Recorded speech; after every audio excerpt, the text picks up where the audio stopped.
The best estimate by leading vaccine producers is that it could take a year or more to develop, test, and manufacture a vaccine for the clade X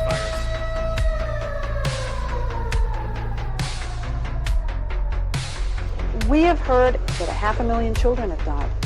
You know, is the price worth it? But we think the price is worth it.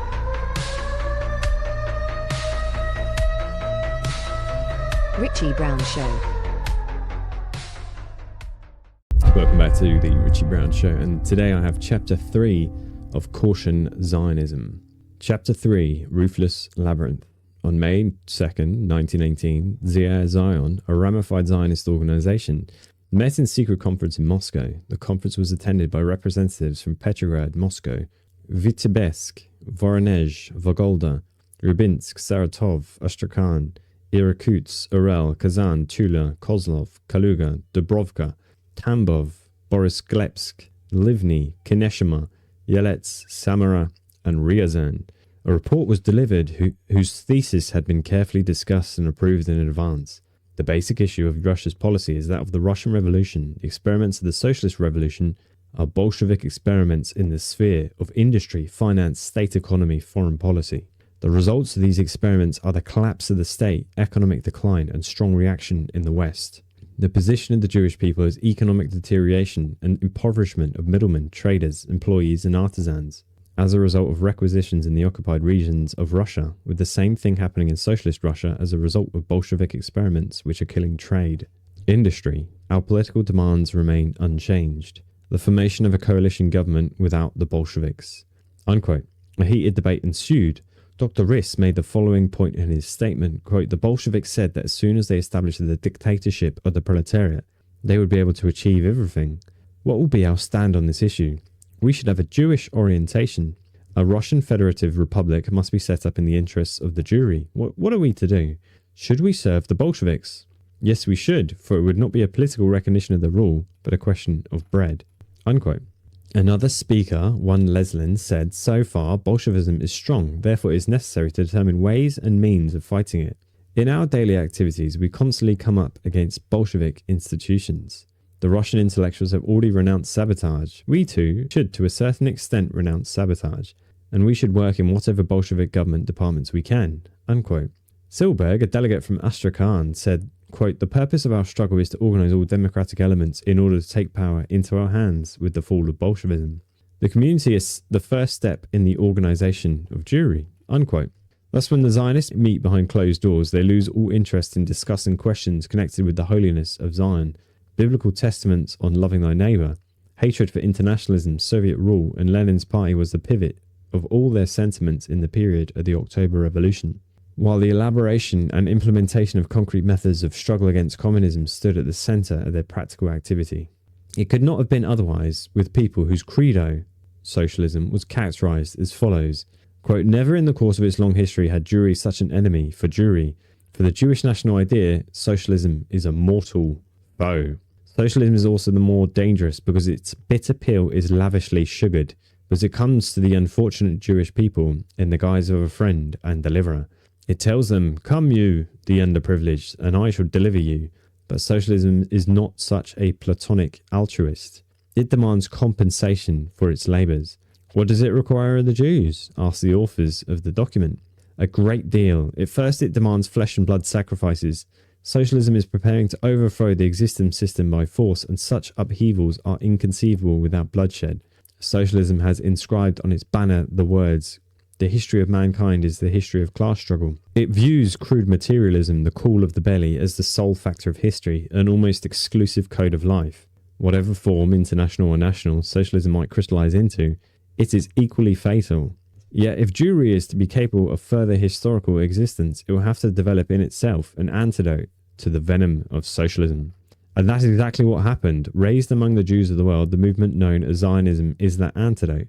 Zionism is creation, revival. Socialism is destruction, corruption. Zionism is peace. Socialism is enmity. Zionism is the unification of the whole of Jewry. Socialism is the struggle of one class against another. Zionism needs a modern system, i.e. capitalism. Socialism raises its sword against this system. Socialism blocks the path to Zionism. Hence, Zionism and socialism are not merely two mutually repellent poles, but two elements, one completely ruling out the other. Zionism is needed wherever there are Jews, and it is essential where there is ferment in the minds of the Jews. Unquote. I think there's a fantastic quote as to how much the Zionists hate socialism and communism, which we're told by our reactionaries they are actually behind communism and all that crap. The Zionists were quite happy to maintain contacts with the Russian Tsar Nicholas II through his ministers Plev and Stolypin. Herzl successfully negotiated with Plev, as did his successor Wolfson with Stolypin. The demands advanced by the Zionists suited the counter-revolutionary governments, both of Prince Lvov and the Socialist Revolutionary, Kerensky, perfectly. According to Sokolow, the 7th Conference of Russia's Zionists held in Petrograd in 1917, unanimously 522 votes supported Kerensky, quote, against his enemies, unquote, and expressed solidarity with the cause of, quote, colonizing Palestine, unquote. The only thing that did not suit the Zionists in Russia was Soviet rule. The new social and state system established under the guidance of Lenin and the Bolsheviks, which did away with the exploitation of man by man. This system did not suit the Zionists any more than it suited their imperialist patrons. Quote, once the lifeline of the British Empire was threatened by a revolutionary communist state to the north, Richard Crossman wrote in A Nation Reborn, British governments were bound to reassess the value to them of the Jewish national home. On November 17, 1917, Kiev Zionists received an urgent dispatch from Petrograd which read, quote, we have much pleasure in conveying to you the text of the declaration released by the British government on November 10th, which we have received today from representatives of the Zionist organisation in London. Here is the text word for word. His Majesty's government view with favour the establishment in Palestine of a national home for the Jewish people. The noble act of the British government opens a new era. Herzl's behest is being realised. Bring this declaration to the knowledge of Jews of your region. Organise meetings, adopt resolutions. Cable. Merkaz, unquote. That was how the Petrograd Merkaz, and I'll read the footnote for Merkaz, is centre, basically, informed the Kiev Zionists about the Balfour Declaration issued by the British government in November 1917. That is, simultaneously with the opening of intensive talks about the British and other imperialist governments concerning military intervention against the young Soviet Republic. Shortly after, the Kiev Zionists had received instructions from the centre in London on measures to be taken in connection with this clear statement of Britain's firm intention of gaining possession of all regions adjoining the Suez Canal by any means possible.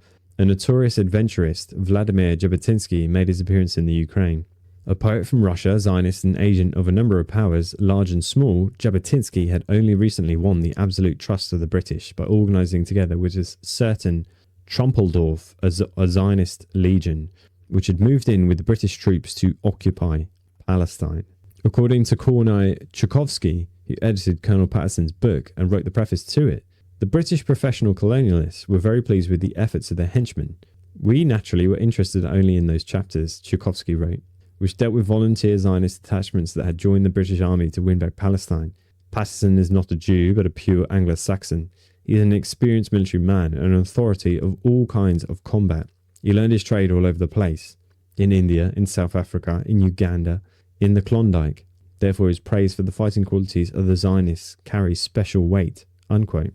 Vladimir Jabotinsky was one of the inspirers of some of the most decisive moves in support of the British occupation of Palestine, was hastily sent to the Ukraine to establish contacts and cooperate with the leader of the Ukrainian counter-revolution, Petlura. A similar thing is playing out today, really, with the Israel-Ukraine kind of alliance.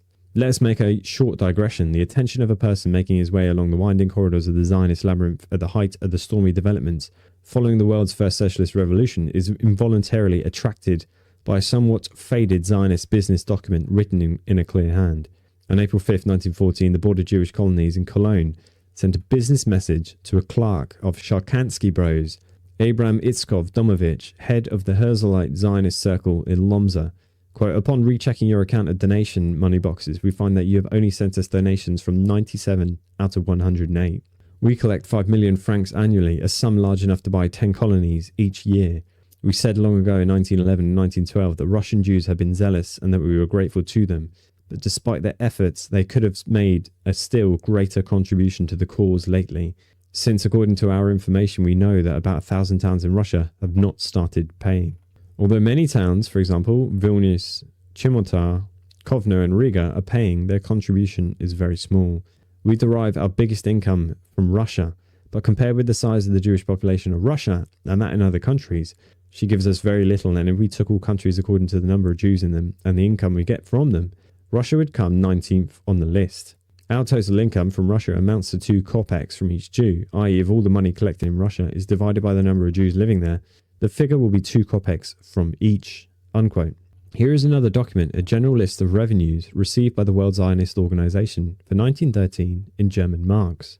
For Russia, 237,000, Austria, 144,000, North America, 143,000, Germany, 100,000, Canada, 37,000, South Africa, 20,000, and England, 18,000, and so forth.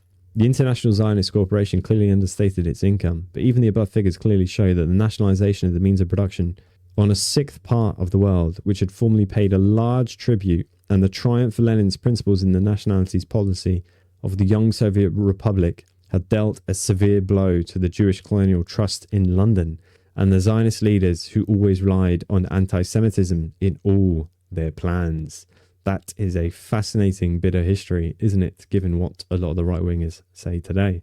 Yes, the October Revolution had a devastating impact on the international Zionist concern, and accordingly, Zionism henceforth concentrated its efforts on attempting to overthrow the Soviet state. So Zionists participated in the governments of Denikin, Hetman Skrzypowski, and Petliura. Petliura was he was the forerunner to the Banderites. So before Stepan Bandera, they revered Petliura, and he was essentially a fascist counter-revolutionary in Ukraine in the all-capitalist invasion of the Soviet Union in, Soviet Russia in 1918 to 1924.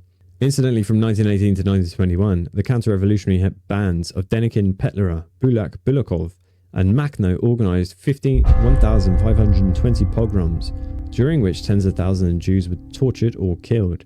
This, however, was no obstacle to a firm ideological, economic, and military alliance between the counter-revolution and the leaders of the International Zionist Center. The Zionists were equally zealous in conducting subversive activities within the Soviet Republic. Besides engaging in sabotage and spying activities, they devoted serious efforts to legal forms of opposition, organizing under a variety of pretexts numerous societies and unions which became centers of anti-Soviet activities. A case in point is the Leningrad Jewish Aid Committee, whose predecessors were the Jewish Benevolent Society, registered with the Petrograd Gubernia Executive Committee in 1919, and the Jewish Mutual Aid Society. The charter of the Jewish Benevolent Society read, "The society has been set up to assist the indigent population of Petrograd, for which purpose it will issue interest-free loans and grants, maintain and organize Jewish kosher canteens, and so forth." So much for words. Let us take a look at its actual activities. Here is an excerpt from the record of a meeting of the Workers' and Peasants' Inspection of the Central City District held on January 10th, 1930, to discuss the liquidation of the Eljak. Quote, "The artels organized by Eljak accepted merchants in arrears to the Regional Revenue Office, and not only Jews but also those of other nationalities. While undertaking to assist needy Jews, the Eljak did its utmost to help the traders by shielding them under the name of its firm from the Regional Revenue Office. The artels were headed by people who, wholly unacquainted with production, Eisberg, Lesman. The Eljak acted as a link with religious organizations. It fans nationalistic sentiments, engages in commerce, the auction hall, and has class aliens in its leadership." Unquote. In 1927, I.S. Schneerson left the Soviet Union for bourgeois Latvia to assume the office of the chief rabbi of Riga. Shortly afterwards, while in Germany, he met 2 representatives of US big business and, not without personal profit, became a central figure in transferring very considerable sums of money from the US subversive Zionist organization, joint to its agents in the USSR. The Eljak was, in effect, one of the screens masking the activity of joint agents in the Soviet Union. Years passed, the Soviet Union withstood the onslaught of external and domestic counter-revolution. The Soviet state gained strength, and the more evident it became that the plans of imperialism and its henchmen for destroying the world's first working people's state were quite futile. The more furious became the hatred of international reaction for the Union of Soviet Socialist Republics. In this, the Zionists kept their own account in a special column marked Communism. Quote, "World Jewry, read the Zionist leaders," is the writer's edit, wrote Richard Grossman, MP, failed equally to fulfill its share of the task. The provision of 500,000 immigrants in the first few years, from the writer again, after the establishment of the Zionist Corporation. The main cause of this failure was, of course, the Bolshevik Revolution. Zionists had always assumed that Russia would provide the main source of mass immigration into Palestine. Unquote. It will become absolutely clear why Zionists hate the Soviet Union if, to the direct obligations of the Zionists to the British imperialists, we were to add a still more determining factor mentioned above, namely the enactment of Soviet laws which stopped the flow of money from Russia into the safes of the Zionist corporation. Jewish working people actively supported the October Socialist Revolution and joined in the building of socialism in the USSR. This predetermined the crisis of Zionism, which was further aggravated following the liquidation of the Zionist underground in the Soviet Union and the refusal of many Jews to cooperate with the Zionists. In these circumstances, Zionist leaders resorted to new tactics and began to look for other ways of salvaging their enterprise. The bugbear of, quote, eternal anti-Semitism, unquote, was temporarily relegated to the background to give way to a new, more flexible slogan, quote, we have never built our Zionist movement on the sufferings of our people in Russia or elsewhere, unquote, wrote Nahum Sokolow in those years. The depleted forces of, quote, socialist, unquote, Zionists closed ranks and took to elaborating, quote, new, unquote, theories. Berlocker, a representative of this chosen detachment of the Zionist Guard, formulated the thesis, quote, in socialist society especially, our nation would be unable to bear its homelessness, and we should earnestly strive with all our strength to build up our national centre in Palestine, unquote. Backed by the representatives of major imperialist financial associations, the Zionist concerns set up a number of organizations especially for the purpose of conducting massive anti-Soviet propaganda to discredit the idea of socialism, and also to build up inside the socialist state a section of, quote, liberal intelligentsia, unquote, whose freedom of thought would be nothing more than readiness to accept thoughts furnished from abroad and to present them as their own. In 1921, the Jewish Telegraphic Agency was simultaneously established in Britain and the USA. Its organizers were Jacob Landau, a Zionist capitalist, and the journalist Meir Grossman. The views of the former were determined by his wealth, those of the latter by his love for wealth. Grossman edited Zionist newspapers and magazines between 1913 and 1916 in Berlin and Copenhagen, in 1917 in Kiev, and from 1919 to 1931 in London. In 1933, he came to the conclusion that the super-reactionary extreme faction in the World Zionist Organization, led by the social chauvinist Jabotinsky, did not fit the bill and created another one, the Jewish State Party, to uproot communism in Zionism. The functions of the Jewish Telegraphic Agency more than conformed to the biographical characteristics of its founders. The representative of the agency and its Zionist leaders in Austria was Grossman's adherent Robert Stricker, a close friend of Nahum Goldman, former official for Jewish affairs of Kaiser Germany's foreign ministry, together with Goldman and a white emigre named Soloveitchik. In his time, Stricker formed a group of, quote, radical Zionists, unquote, which had its centre in Berlin.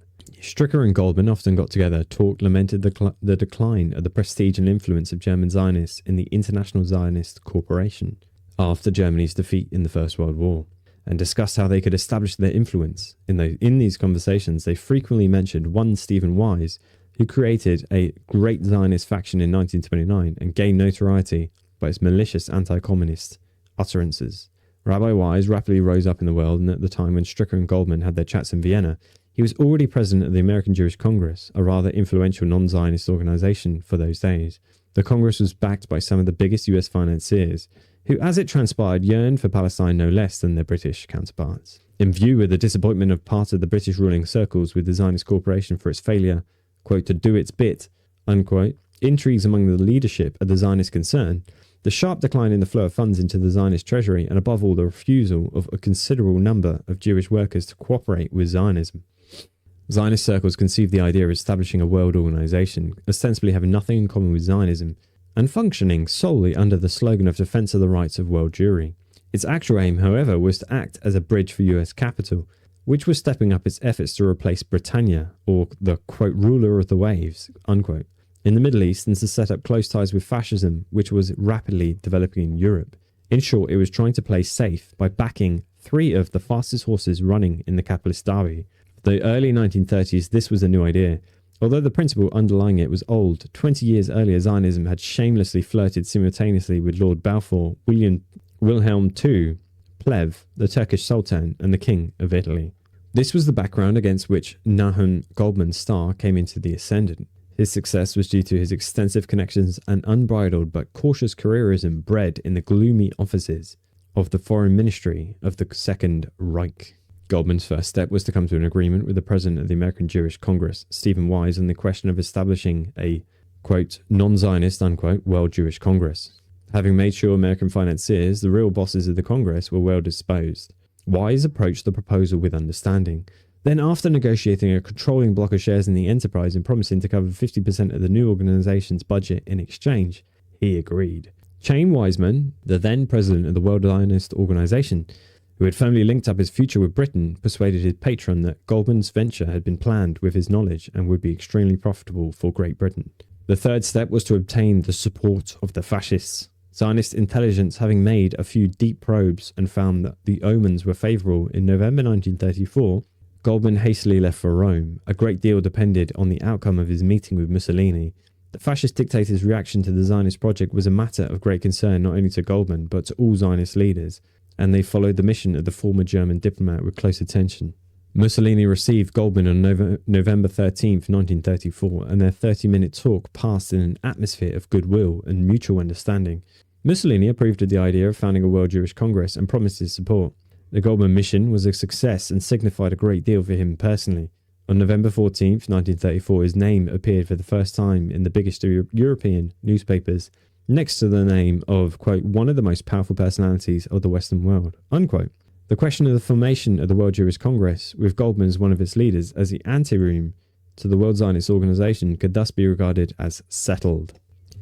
Until as recently as 1968, Goldman was president of both the World Jewish Congress and the World Zionist Organization, thus having created another international association into whose activities it would be possible to draw people who had initially refused to have anything to do with Zionist concepts or aims, and secured additional support from US capital, Italian fascism, and later Nazism. Zionist leaders, in pursuance of their own aims, continued to serve the British Crown, maintaining their alliance with it because of Britain's leading role in the rapacious world of capitalism. On receiving the mandate of the League of Nations in 1923, Great Britain established her control over Palestine, since the Arab population of the country vigorously opposed British colonial oppression. Britain began to depend more than ever on the Zionists in the matter of, quote, fitting up, unquote, Palestine with a population prepared to guard British interests, and generally encourage Zionist colonization. Let us recall what the British papers wrote in anticipation of these developments. When the whole of Palestine is to be brought securely under our control, unquote, wrote the Manchester Guardian, quote, then on the conclusion of peace, our deliberate policy will be to encourage in every way in our power Jewish immigration, unquote. The Irish Times stated, quote, from the British point of view, the defence of the Suez Canal can best be secured by the establishment in Palestine of a people attached to us, unquote. After more than 20 years of intense efforts from 1897 to 1919, British ruling circles and the Zionists managed to increase the Jewish population of Palestine from 5 to 10% of the total.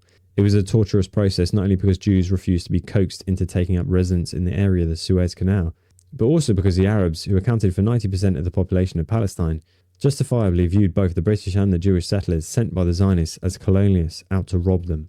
Ahad Ham, who visited Palestine about this time, made a few interesting admissions.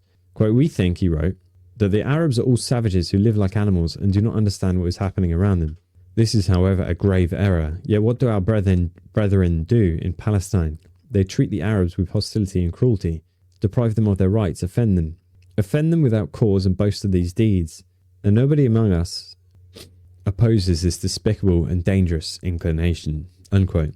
This was said by a prominent Zionist ideologue, although by then retired since his services were no longer needed.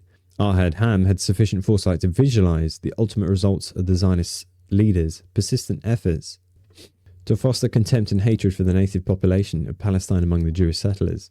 But the British lords were least concerned with them. Lord Balfour, with native cold-blooded cynicism, declared in public that the principle of self-determination justified Zionism, however inapplicable it might be from a purely technical point of view. Those familiar with the history of British colonial expansion and rule were perfectly aware of the, quote, technical, unquote, methods and motives of British ruling circles. In its 1937 report, the Palestine Royal Commission wrote, in 1920, 1921 and 1929, the Arabs attacked the Jews. In 1933, not to mention the 1936-1938 uprising, they attacked the government. The mandate was merely a cynical device for promoting British imperialism under a mask of humane consideration for the Jews. The crux of the matter was unwittingly explained by Lord Alfred Mond Melchet, who wrote that the Arab people rose against any civilized immigration of any sort, against people of any race or religious belief. Then the footnote there is a prominent Zionist frank admission that the Arabs' fight against colonization was not specifically anti-Semitic. The Moors in Morocco, Algeria and Tunisia always rose against newcomers. Italy encountered similar difficulties in Tripoli too. Taking up this issue, Chaim Weizmann reiterated that the choice of Palestine was not between right and wrong, but between a greater and a lesser injustice, unquote. Indeed, a brilliant example of Zionist, quote, dialectics, unquote. This thought is even more clearly expressed by an English publicist, Herbert Sidebotham.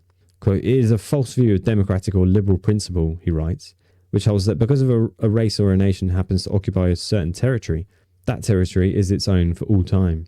Occupation must be beneficial, and in the long run beneficial for the world at large, or it loses its moral or political justification. Nor has any race an absolute right to determine its own future at the expense of the future of some other race, which may have more to give the world." Unquote.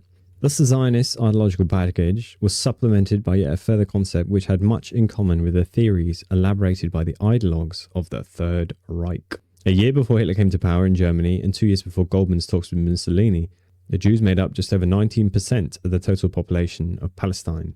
This was the limit which the Zionists and their British patrons managed to attain at the cost of tremendous efforts over a period of 35 years. In fact, this figure was not attained solely through the efforts of the Zionists. In 1917, half the Jews living in Palestine, who then accounted for 10% of the population, were native Palestinians, and consequently, their presence there could not be credited to Herzl and co. Later, some of the Jews who had fled from the counter-revolution in Eastern Europe settled down in Palestine, as they did in other countries, in search of a haven, and not with the Zionist objective of winning back Canaan. In these 35 years, therefore, a very insignificant number of people came to Palestine on a Zionist ticket, or with Zionist intentions. In this connection, the fact that in 1919 a Communist Party was founded in Palestine, which to this day is waging a successful struggle from internationalist positions, was highly indicative. Even those who profess Zionism were well aware of its far from lofty goals. "We know what you expect from us," declared Marx Nadu in a speech in the Albert Hall in 1919, in which he went over in detail the mutual commitments of the Zionists and British ruling circles. "We shall have to be the guards of the Suez Canal. We shall have to be the sentinels of your way to India via the Near East. We are ready to fulfill this difficult military service, but it is essential to allow us to become a power in order to enable us to do our task." Unquote. And the British worked consistently towards their goal of establishing their power in Palestine. Although they made up an insignificant part of the Jewish population in Palestine, the Zionists, as representatives of a major international corporation, assumed a dominating position in the economy. In the political and military spheres, they benefited from the generous assistance of the holders of the League of Nations mandate. All democratic elements among the Jewish population, not to mention the Arab majority, were under constant surveillance and systematically subjected to persecutions. A ramified system of Zionist educational and propaganda institutions slowly but surely corroded the Jewish colony in Palestine. The British actively helped the Jewish settlers to form well-armed self-defense units which could be used against the national liberation movement of the Arabs. According to Vladimir Jabotinsky, Jews with the bent for colonization were called upon to rule the country. As regards measures for guaranteeing security, Jabotinsky made the following statement to the Palestine Royal Commission. Quote, "A nation with your colossal colonizing past experience surely knows that colonization never went without certain conflicts with the population on the spot.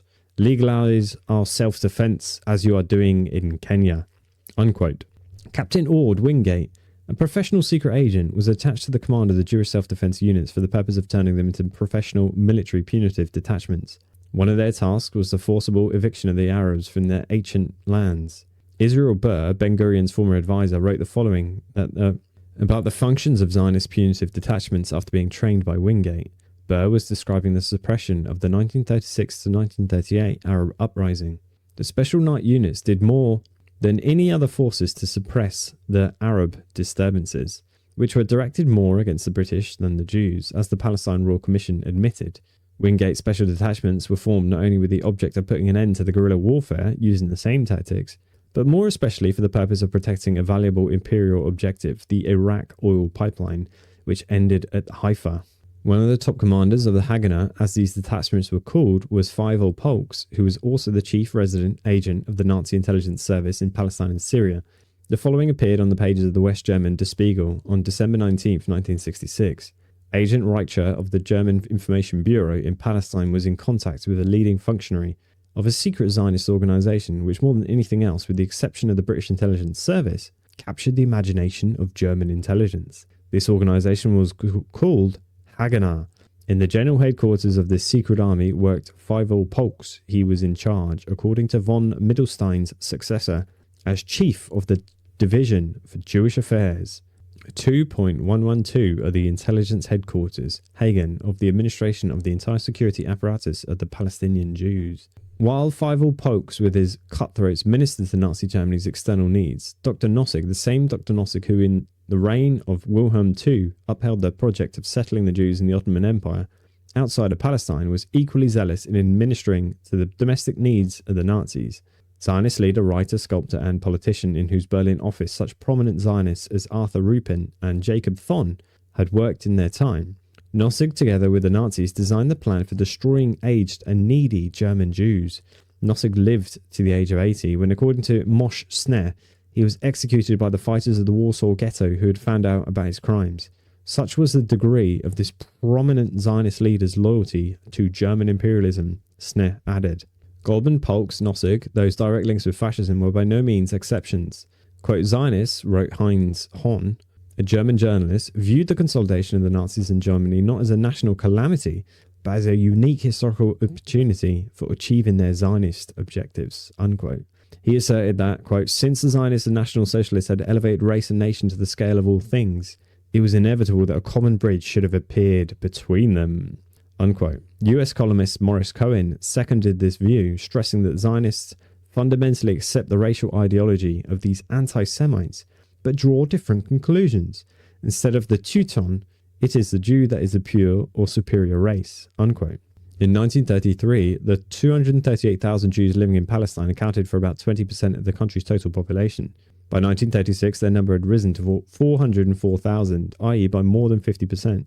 And it would be naive to think that this considerable influx of newcomers was due to the triumph of Zionist ideas. It was fascist atrocities which forced Jews to seek a haven, and Palestine was merely one of the numerous regions where they found it. Forced to admit this fact, the Zionist Elderman wrote that the Jews went to Palestine not with the express intention of setting up a Jewish national home there, but simply to save their lives. At that period, the so-called Palestine Office, supported by the Nazis, was busy, quote, selecting, unquote, refugees with the direct participation of the former Israeli Prime Minister, Levi Eshkol. In their book, The Secret Roads, David and John Kimchi wrote, quote, Jewish emissaries had not come to Nazi Germany to save German Jews. They were looking for young men and women who wanted to go to Palestine and were prepared to pioneer, struggle, and fight for it, unquote. Quoting documentary evidence, Heinz Hohn wrote, quote, von Mittelstein, chief of the Division for Jewish Affairs of the intelligence headquarters, did all he could to assist Zionist organizations in the establishment of re-education camps where young Jews were trained for work in kibbutzes in Palestine. He carefully followed the activity of the Zionists and ordered his division to draw off maps showing the progress of Zionism among German Jewry, unquote. These re-education camps were set up in Nazi Germany following an agreement between Zionist emissaries and Adolf Eichmann. Disclosing Eichmann's attitude to the Zionists, Israeli journalist Hannah Arendt wrote that the latter, quote, unlike the assimilationists whom he always despised, and unlike Orthodox Jews who bored him, were idealists like him, unquote. Zionists, as we know, have always favoured anti-Semitism in which they openly placed all their hopes for the future. Therefore, the conclusion of a secret alliance between Zionism and fascism was not at all unnatural. Intent on achieving their goals, the Zionists reacted in a most peculiar fashion to the anti-Semitic orgies of the Nazis. The British Zionist Lord Melchett wrote in a book published in 1937 that the persecution of the Jews in Germany was an obstacle to closer relations between the German and other European nations. To improve the situation, Melchett recommended a mass and complete evacuation of German Jews to Palestine. His book can in no way be qualified as an indictment of Nazi outrages. Chaim Weizmann viewed the developments in Germany with still greater equanimity and tolerance in reply to a query of the Palestine Royal Commission about the possibility of transferring 6 million West European Jews to Palestine. He said, quote, no, the old will go. They are dust, economic and moral dust of the world. Only the branch will remain, unquote. 21 years late, after the rout of Nazi Germany, Zionist leaders let slip the causes of their loyal neutrality. Quote, if we, Zionists, that is, had regarded the saving of the maximum number of Jews as our basic task, declared Eliza Livner, a prominent Zionist, quote, then we would have to cooperate with the partisans. There were partisan bases in Poland and Lithuania, in the Nazi-occupied parts of Russia, in Yugoslavia, and later in Slovakia. If our main task was to prevent the liquidation of the Jews, and if we had entered into contact with the partisan bases, we could have saved many lives. Unquote. Zionist leader Chaim Landau made public the views entertained on this issue by Yitzhak Gruenbaum, who in the period of fascist atrocities headed the Zionist Salvation Committee. Quote, when I was asked, unquote, wrote Landau, quoting Gruenbaum, whether I would give money from the Karen Hachod, that's the Zionist fund, to save the Jews of the diaspora, I said no. And now too, I shall say no. I consider that we have to withstand this wave, otherwise it will engulf us and push our Zionist activity into the background. Unquote. The Zionist policy towards the fascists was one of tacit consent on the basis of the deal between Zionist emissaries and Eichmann, and helped create the conditions which enabled the persecution of the Jews in Germany to attain the maximum possible proportions. This policy also consisted in the post-factum organisation of noisy protests to gain political and other capital. Pointing to the main consequences of the, quote, mutually highly satisfactory agreement between the Nazi authorities and the Jewish Agency for Palestine, unquote, Hannah Arendt writes, quote, the result was that in the 30s, when American Jewry took great pains to organise a boycott of German merchandise, Palestine of all places was swamped with all kinds of goods made in Germany. David Flinker, an American journalist, noted on May 24th, 1963 in the Tog Morgan Journal that, quote, Ben-Gurion, as head of the Jewish Agency in Jerusalem in the 30s, concluded that what was known as transfer deal with the Hitler government, under which the assets of the Jews who had left the country were transferred in the form of German goods, and thus prevented the institution of a boycott of the Nazis, unquote. Moreover, writer Ben Hecht publicly accused Ben-Gurion of deliberately keeping silent in the period when the world public was already informed of the Nazi atrocities. On November 25th, 1940, the ship Patria was blown up in the port of Haifa in Palestine. 50 members of the crew and 202 emigrants on board perished. These people were killed at one of the junctions of the tortuous labyrinth of developments. Knowing nothing, neither their killers nor the true motives of the crime, a whole chain of events led up to this tragedy, which could be called a landmark in a complex maneuver designed and methodically executed by the leaders of the Zionist concern. We must take a look at it before returning to the explosion on the Patria. Among the American bankers, Jacob H. Schiff, his son-in-law, and successor Felix Warburg, and the latter's son Edward Warburg, were regarded as people with imagination. The foundation for this reputation was laid by Jacob Schiff, owner of Kuhn, Loeb and Co. Bank, who became the factual owner of the American Jewish Committee, founded in 1906, which proclaimed defense of the rights of world Jewry, unquote, as the central point of its program. Although not entirely original, since it copied the project of the British, who staked on Herzl's World Zionist Organization, Schiff's plan was nevertheless new for America. Under the guise of concern for the Jews in various countries, the AJC was an instrument used by the Kuhn, Loeb and Co., the Lehman Brothers and the Strauss family for investing their capital in different parts of the world. It was with representatives of this group of financiers that the rigger Rabbi Schneerson established contact while in Germany. In the footnote you see page 71 of this book. Following the instructions of its chiefs, the AJC at first vigorously opposed Zionism, since the Zionist leaders encouraged the movement of capital from another country, Britain.